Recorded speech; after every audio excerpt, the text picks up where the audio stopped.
समाज सेवा तो सब करते हैं, लेकिन जैसी मुहिम यशवंत पारुल राव ने शुरुआत की है, बहुत बड़ी। सबसे पहले गाड़ियां चलाई कोरोना में लोगों के लिए, फिर ऑक्सीजन की सुविधा जो कोई आज के दिन नहीं कर पा रहा है उसको बहुत अच्छे से तैयार किया, ऑक्सीजन सबको फ्री में दे रहे हैं। अब सैनिटाइजेशन आज लगभग 5 गांवों में कोथल खुर्द, कोथल कला, खातीवास, नानीवास और कुक्सी में सैनिटाइजेशन किया गया। लगातार जितने भी आसपास के गांव हैं महेंद्रगढ़ ज़िले में, सभी में सैनिटाइजेशन किया जाएगा और बताया कि बच के रहें, जितना हो सके घर में रहें, बाहर न निकलें। साथियों, समाज सेविका एक बहुत बड़ा कदम उठाने जा रही है। कितने बड़े कदम उठाए हैं देखिए, आप कमेंट करके बताइए कैसे लगे। गांव में कोथल कलाम जो सैनिटाइजर की जो मुहिम चलाई है, किस उद्देश्य से चलाई है? जैसे कि आप देख रहे हैं कोविड की महामारी बढ़ती जा रही है, तो इसको हम ख़त्म एकदम से नहीं कर सकते, पर ये है कि हम कोशिश कर सकते हैं ये बढ़े ना। इसी मुहिम से हम इसको चला रहे हैं सैनिटाइजर का। जिस प्रकार से कितने गांवों में आपने ये मुहिम चलाई है? ये हम आसपास के सारे जितने गांव हम कवर कर सकते हैं तो वो हम सारे करने की कोशिश करेंगे। जिस प्रकार से आपने ऑक्सीजन की मुहिम चलाई थी और गाड़ियों की मुहिम चलाई थी कोरोना के काल में, कोई भी व्यक्ति बीमार होता है तो आपकी गाड़ी निःशुल्क उसको हॉस्पिटल तक ले जाएगी।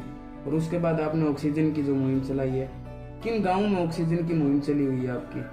देखिए, ये स्पेसिफिकली कोई ऐसा गांव नहीं है, पूरे महेंद्रगढ़ में डिस्ट्रिक्ट में जहाँ से भी हमें फ़ोन आ रहा है। इनफैक्ट आप महेंद्रगढ़ तो क्या, आप देखिए हमें राजस्थान से भी फ़ोन आ रहा है, रोहतक से भी फ़ोन आ रहे हैं। तो हमें जहाँ जितने ज़्यादा हम अवेल करा सकते हैं हम वो सारी जगह करा रहे हैं, क्योंकि ऑक्सीजन तो ऐसी चीज़ है कि आप समझ ही सकते हैं इसके बिना कोई रह नहीं सकता। और जिसको बहुत ज़्यादा ज़रूरत होती है सब करते हैं उनके लिए, और महेंद्रगढ़ में तो है ही है। अभी हमने थोड़ा और कोशिश करा है क्योंकि लोगों को थोड़ा मुश्किल हो रहा था, क्योंकि वो प्लांट मानेसर में है जहाँ से आपको रिफ़िल कराना होता है। तो अभी हमने कल से कोशिश करी है कि हम कोथल से इसको प्रोवाइड कर सकें। कैसे आपके मन में विचार आया कि ऑक्सीजन लोगों को देनी चाहिए? देखिए, जब मैंने गाड़ी स्टार्ट करी थी, 2 जो है मैंने चलवाई है, निःशुल्क चलवाई है जो कोविड के पेशेंट्स के लिए, तब मुझे लगा उस टाइम पे जब मैंने महेंद्रगढ़ की डिस्ट्रिक्ट में जब ये कोविड स्टार्ट हुआ और लोगों के पास ये प्रॉब्लम आनी शुरू हुई कि ऑक्सीजन नहीं है। आप देख ही रहे हैं ऑक्सीजन की सप्लाई तो हर जगह प्रॉब्लम हो रही है। पर देखा जाए जैसे शहरों के मुकाबले गांव की तरफ जो है वो ज़्यादा परेशानी है। तो मुझे लगा कि अगर हम एक कोशिश करके देखते हैं, अगर पॉसिबिलिटी हो सकती है।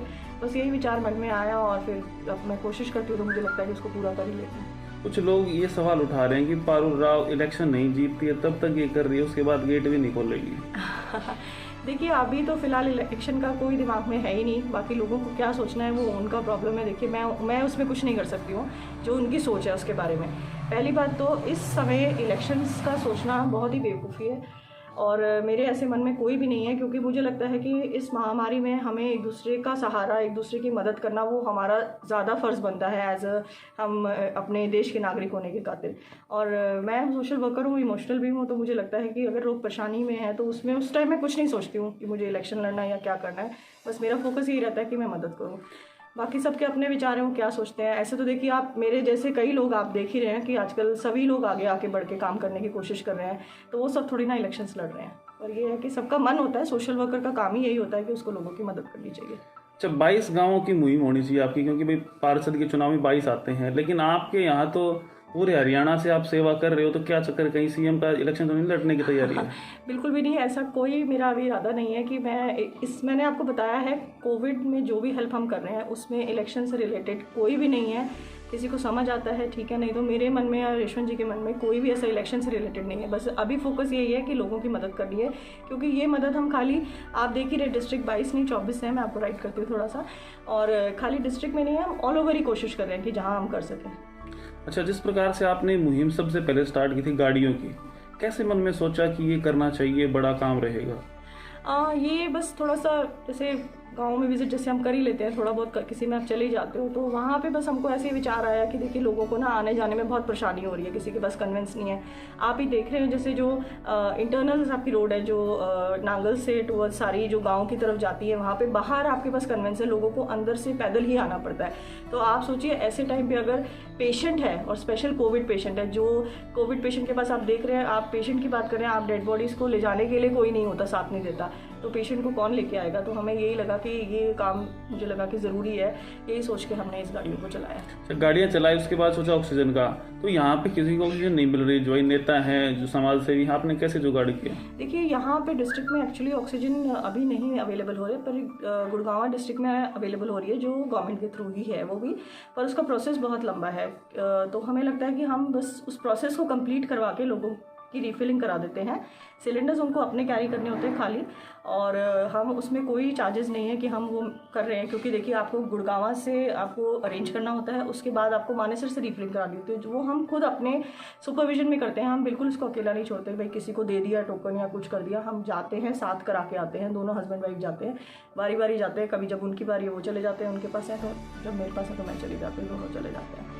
तो अपने सुपरविजन से करते हैं, जिससे किसी को कोई प्रॉब्लम ना हो, राइट हैंड में राइट चीज़ चली जाए। तो जैसे आप जैसे समाज सेवी काफ़ी हैं, उनके लिए और नॉर्मल लोगों के लिए क्या संदेश देंगे कोविड के लिए?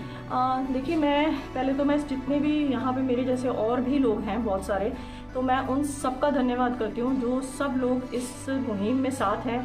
देखिए कोविड के लिए जैसे सैनिटाइजिंग का हो गया, उसमें कर रहे हैं, आप देखिए सताज ग्रुप भी कर रहे हैं, हेल्प कर रहे हैं, और बहुत सारे ऐसे एसोसिएशंस हैं, ऑर्गेनाइजेशंस हैं जो इसमें मदद कर रही है। कुछ लोग पेड़ लगाने में बहुत मदद कर रहे हैं। तो मैं उनको कहती हूँ कि आप प्लीज़ इसको करते रहिए, आप इस दिशा में आगे बढ़ते रहिए।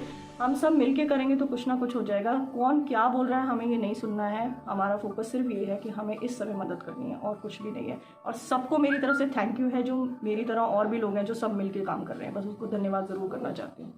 Thank you.